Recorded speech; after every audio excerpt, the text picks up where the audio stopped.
चाहती हैं आप? मैं पहले तो कांग्रेचुलेट करना चाहूंगी और यही कहूंगी कि जितना मैंने इसे देखा है, मैंने सीखा है कि तुम अक्षत थाल सजाए, भाइयों पर अटूट प्रेम बरसाए, बहनों। नमस्कार दोस्तों, मैं राहुल गौतम, लाइव एमएससी मच्छी शहर से। आज हम जनपद जौनपुर के मीरगंज में हैं। यहाँ पर हर्षवर्धन पांडे जी हैं, जो कि लेफ्टिनेंट पद पर चयनित हुए हैं, जिनका भव्य स्वागत मीरगंज बाजार से लेकर इनके आवास तक हुआ है। सर, आपको हमारे चैनल में बहुत बहुत स्वागत है। Thank you. आपने देश की सेवा के लिए इतने बड़े पद पे आप चयनित हुए हैं, किस आप जो चयनित हुए इस पे आप बताइए। सबसे किसको आप प्रेय देना चाहते हैं? जैसा कि आप देख सकते हैं, मेरे इतना बड़ा परिवार है, मैं एक बंदे को श्रेय नहीं दे सकता इस चीज का।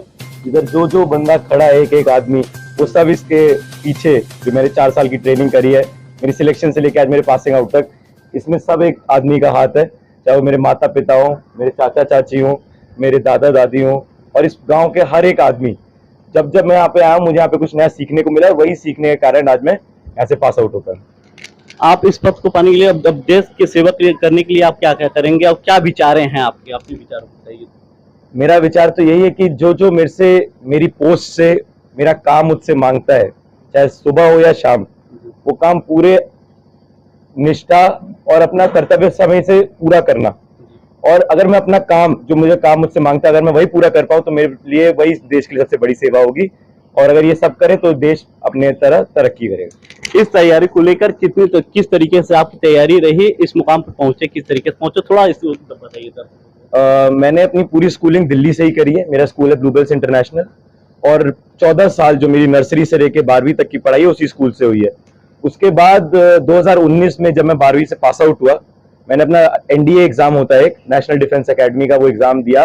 और मेरी, जैसा कि मैंने कहा, भगवान की दया और परिवार के सपोर्ट से वो पहली बारी में ही निकल गया। तो 2019 में ही अपनी 12वीं करने के बाद मैं NDA चला गया जून में, और 3 साल की कड़ी परीक्षा मानो या फिर कड़ी ट्रेनिंग मानिए, उसके बाद 2022 में मैं NDA से पास आउट हुआ। प्राथमिक शिक्षा आपकी कहाँ से हुई? मेरी प्राथमिक शिक्षा हुई है ब्लूबेल्स इंटरनेशनल से, और उसके दिल्ली में स्कूल है। मैं पूरे 14 साल अपने दिल्ली में ही मैंने बिताया अपनी एजुकेशन को लेकर। और उसके बाद NDA के बाद में इंडियन मिलिट्री एकेडमी देहरादून, जैसे आपने बहुत सुना होगा, सैम मानेकशॉ या फिर जितने भी बड़े जनरल हैं इंडिया के आज तक रहे, सब वहीं से पास आउट हुए हैं, देहरादून से। सर, आपको भी बहुत बहुत बधाई कि आपके पुत्र इतने बड़े पोस्ट पर चयनित हुए देश की सेवा करने के लिए। आप क्या कहना चाहते हैं? निश्चित रूप से सबसे पहले आप सभी को धन्यवाद। गर्व का विषय है, और गर्व का विषय इसलिए है कि एक बहुत ही महत्वपूर्ण परीक्षा को पास करके, और परीक्षा पास करने के पश्चात 4 वर्ष की कठिन ट्रेनिंग करने के पश्चात इस स्थिति में आए हैं। और इस उम्मीद के साथ कि देश की एकता और अखंडता के लिए जब एक योग्य सोल्जर जाता है, एक योग्य अधिकारी जाता है, तो निश्चित रूप से देश की एकता या अखंडता कायम रहेगी। और जिस ढंग से हमारा देश आगे बढ़ रहा है, अगर आप देखें पिछले कुछ दिनों में, तो एक विश्व शक्ति के रूप में है, और उसको आगे बढ़ाने में हम लोग का योगदान रहेगा। कैसा महसूस कर रहे हैं सर? निश्चित रूप से एक सेटिस्फैक्शन है, और बहुत अच्छा लग रहा है, खास करके अपने लोगों के बीच, जो अपने परिवार के लोग हैं, पिताजी माताजी, मेरे भाई लोग, और बाकी हमारे जो गांव के यहाँ पे लोग हैं, इनके बीच में इस प्रकार की चीजों को होना निश्चित रूप से गर्व का विषय है। बहुत बहुत धन्यवाद सर। यहाँ पर माता जी हैं, इनसे बात करें। माता जी, आपको कैसा लग रहा है, आपके पुत्र इतने बड़े पोस्ट पे आज यहाँ पर हैं देश की सेवा के लिए? मैं तो बहुत खुश हूँ। जैसा कि यहाँ पर माता जी हैं, भावुक एकदम हो चुके हैं, इस खुशी को इतना भावुक हो चुके हैं, खुशी बर्दाश्त नहीं कर। बहुत अच्छा लग रहा है आपको, ये बहुत ही अच्छा मोमेंट है। ये हर एक माता और पिता के लिए ऐसा मोमेंट होता है कि उनके बच्चे उनके सामने जो है आगे ऊंचाइयों तक जाते हैं। ये बहुत खुशी का मौका होता है। यहाँ पर दादा दादी हैं, और माता जी आपको भी बहुत बहुत बधाई। हाँ, यहाँ पर दादी हैं। दादी, माता जी, आपको कैसा लग रहा है कि आपके? बहुत अच्छा भैया, बहुत अच्छा। ये एक बहुत ही आपके पुत्र भी इतने अच्छे तरीके से अच्छे पोस्ट पे हैं, IG पोस्ट पे हैं, ये भी देश के गौरव की बात है। हमारे खानदान, हमारा गांव सब के आशीर्वाद से ऐसा हुआ। ये बहुत अच्छी बात है। और दादाजी, आप क्या कहना चाहते हैं? जैसे कि यहाँ पर दादाजी और दादी, पूरा गांव है, और तमाम लोग यहाँ पर हैं। यहाँ पर पूरा परिवार आप देख सकते हैं, पूरा परिवार।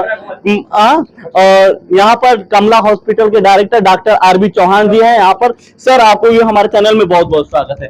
सर, आप क्या कहना चाहते हैं इस काम में? सबसे पहले आपको चैनल को ढेर सारी बधाई देना चाहता हूँ, और इसके साथ साथ हर्षवर्धन शुक्ला जी को ढेर सारी शुभकामनाएं, पांडे जी को ढेर सारी बधाई और शुभकामनाएं इसलिए देना चाहता हूं क्योंकि मेरे जिले का नाम रोशन करके इन्होंने इस पद को चयनित किया है जो कि पूरे जिले नहीं, प्रदेश नहीं, पूरे भारत देश का नाम रोशन किया है।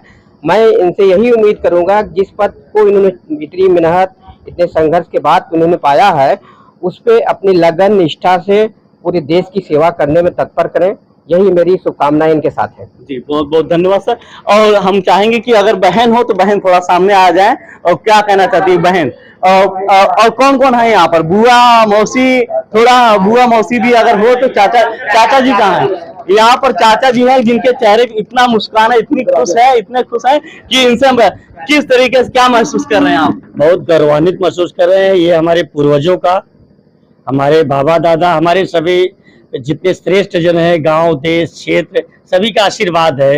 इन्हीं सभी के आशीर्वाद से ही लोग आगे बढ़ते हैं और ये अपना बच्चा आर्मी में गया है और देश का नाम ऊंचा करे, देश को आगे ले जाए, इसमें बहुत खुशी हो रही है। मैं शब्दों में व्यक्त नहीं कर सकता। Thank you. यहाँ पर समाज सेवी जस सिंह अन्ना है जो कि बरसठी क्षेत्र से लेकर पूरे जनपद में अपना हर समय अपना योगदान देते हैं, समाज सेवी जस सिंह अन्ना। सर आपको भी हमारे चैनल में बहुत बहुत स्वागत। आप हमेशा हर एक कार्य में लगे रहते हैं, सामाजिक क्षेत्र से लेकर हर एक शुभकामनाएं में आप रहते हैं। आज इस अच्छे मूवमेंट पे आप क्या कहना चाहते हैं? देखा, हम लोगों को जैसे ही इस खबर की सूचना मिली कि हमारा बरसठी क्षेत्र का लाल लेफ्टिनेंट हो गया है तो ऐसा लगा कि हर घरों में मिठाइयां बट रही हैं, खुशियां बट रही हैं। जैसे कि हम देखें तरफ बरसठी का कोई ऐसा घर नहीं था जिसमें खुशियां न बट रही हो। मीरगंज में खुशियां बट रही थी। ये बहुत बड़ा पोस्ट होता है और सेना में भर्ती एक दिन के लिए बहुत बड़ी होता है। आप तो लेफ्टिनेंट के पद पर हो गए और सारे बच्चे खुशहाल हो गए।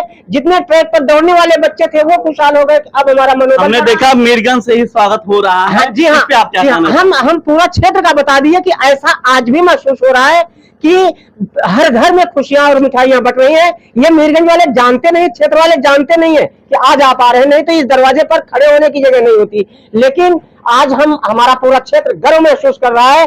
हमारे क्षेत्र के 2 बच्चे लेफ्टिनेंट हुए, इसलिए हम बहुत ही गौरवान्वित हैं, बहुत ही गौरवान्वित हैं। इनके माता पिता को बहुत धन्यवाद देते हैं। भारत माता की जय, भारत माता की जय। महापुराण कथा भी हुआ था, वो कथा इतना हाई फाई था कि उसी में डिक्लेयर हो गया था कि इनको बड़ा आशीर्वाद मिलने वाला। बहुत बहुत धन्यवाद। अब आपको हम बताते हैं कि यहाँ पर इनकी बहन भी हैं और सर आप थोड़ा आ जाइए, थोड़ा 2 शब्द बोल दीजिए, क्या कहना चाहते हैं सर? हम बहुत खुश हैं कि हमारे क्षेत्र का, हमारे देश का इतना बड़ा नाम हुआ है। हम यहाँ के हम गांववासी इतने खुश हैं, प्रसन्न हैं कि हमारा देश आगे बढ़ने के लिए तत्पर है और उसमें हमारे सहायक हो गए हैं। जी बहुत बहुत धन्यवाद सर। यहाँ पर बहन, आप बहन हैं, यहाँ पर इनकी बहन है। इस गुड मोमेंट के लिए आप क्या कहना चाहती हैं? सबसे पहले मैं इसको कॉन्ग्रेचुलेट करना चाहूंगी। No doubt it's a great blessing to our family that he got this post. हम सबके लिए खुशी का है, जैसा कि आप पूरा माहौल देख सकते हैं। यहाँ पर ही नहीं, अभी बाजार में आते आते भी सब लोगों ने हमारा स्वागत किया। मैं एक छोटी सी कविता से अपनी बातों को व्यक्त करना चाहूंगी आपके समक्ष। तो मेरी कविता है, कुमकुम अक्ष थाल सजाए, भाइयों तो प्रेम बरसाए, बहनों का आज मन हर्षाए, भाई को प्रेम से तिलक लगाए। बचपन के वो लड़ाई झगड़े बीती यादों में मन सज जाए, प्रेम ही प्रेम में रहे बस हृदय में, भाइयों से आज आशीष पाएं। बहनों की थाली झोली भर जाए, भाई दूज की शुभ बेला आई, फिर क्यों न मन हर्षित हो जाए, ऐसा भाई सभी को आए। ऐसा बहुत बहुत धन्यवाद। देखिए, एक बहन एक भाई के जो प्रेम होता है, आज एक बहन एक भाई के प्रेम के लिए एक इतनी अच्छी कविता के माध्यम से संदेश दिए देशवासियों के कि एक भाई और एक बहन का जो प्रेम होता है ये हमेशा बना रहता है। हर एक सुख दुख में एक बहन एक भाई के लिए खड़ी रहती है। यहाँ पर एक बहन और है, क्या कहना चाहती हैं आप? मैं पहले तो कांग्रेचुलेट करना चाहूंगी और यही कहूंगी कि जितना मैंने इसे देखा है, मैंने सीखा है कि आप अगर किसी भी चीज की चाहत करें और कोई भी चीज आप सच्चे मन से करें तो आप उसे किसी भी हालत में अचीव करते हैं। एंड जैसा कहा जाता है कि कोशिश करने वालों की कभी हार नहीं होती, तो हम शायद कविताओं में सुनते रहे हैं, लेकिन एक होता है ना कि आप जब तक सामने से नहीं देखते हैं तब तक कुछ चीजों पे आपका विश्वास नहीं होता। तो जो चीज मैंने सामने अपने परिवार में देख ली तो उससे मुझे ये विश्वास होता है कि कोई भी चीज नामुमकिन नहीं होती। अच्छा, बचपन में इनका कार्य कैसा रहा उसको थोड़ा बताइए, कैसे ये थे बचपन का थोड़ा बताइएगा। ये बचपन से ही बहुत स्टूडियस रहा है। मुझे लगता है मतलब कई बार मुझे ऐसा लगता है कि मैं इससे मतलब इतनी बड़ी होके भी मुझे लगता है कि आज भी अगर मैं इससे किसी चीज के बारे में बात करूंगी तो जितने अच्छे से उस चीज के बारे में इसकी कॉन्सेप्ट की क्लैरिटी होती, मुझे नहीं लगता कि बहुत कम लोगों की मेरे ख्याल से वैसी हो पाती है। और स्कूल में भी हमेशा यही रहा इसका, इसके टीचर्स का भी यही कहना था और जितने इसके दोस्त थे उन सबका भी यही कहना था। शरारत कितना था? शरारती था, ऐसा नहीं है, शरारती था, बट इसकी शरारतें वैसी नहीं होती थी जैसे आप एक वैसे कहें। इसकी थोड़ी शरारतें भी उस टाइप की होती थी कि लगता था कि अच्छा ये हर्ष की शरारत है। अभी आप लोगों का कैसा है भाई बहन का जो होता है कि जो झगड़े उगड़े होते हैं, क्या ऐसा होता है? नहीं, वो तो नॉर्मल सी बात है, भाई बहन का रिश्ता अधूरा रह जाता है अगर झगड़े ना रहे तो वो चीज तो है। जो पहले था वो हमारे लिए तो आज भी वही है, तो उसमें कोई बदलाव नहीं है। हाँ, ये है कि पहले जितनी मतलब बातें हो जाती थी अब थोड़ा गैप आ जाता है क्योंकि अब वो उनकी बाहर पोस्टिंग और ये सारी चीजें, बट फिर भी वो मतलब मन से तो जुड़े ही रहते हैं। जी, बहुत बहुत धन्यवाद। यहाँ पर आप देखते हैं पूरा गांव जो है यहाँ पर आ चुके हैं बधाई देने के लिए। पूरा परिवार जो है यहाँ पर इकट्ठा हुआ है। बने रहिए live MS news, Rahul Gautam के साथ। धन्यवाद।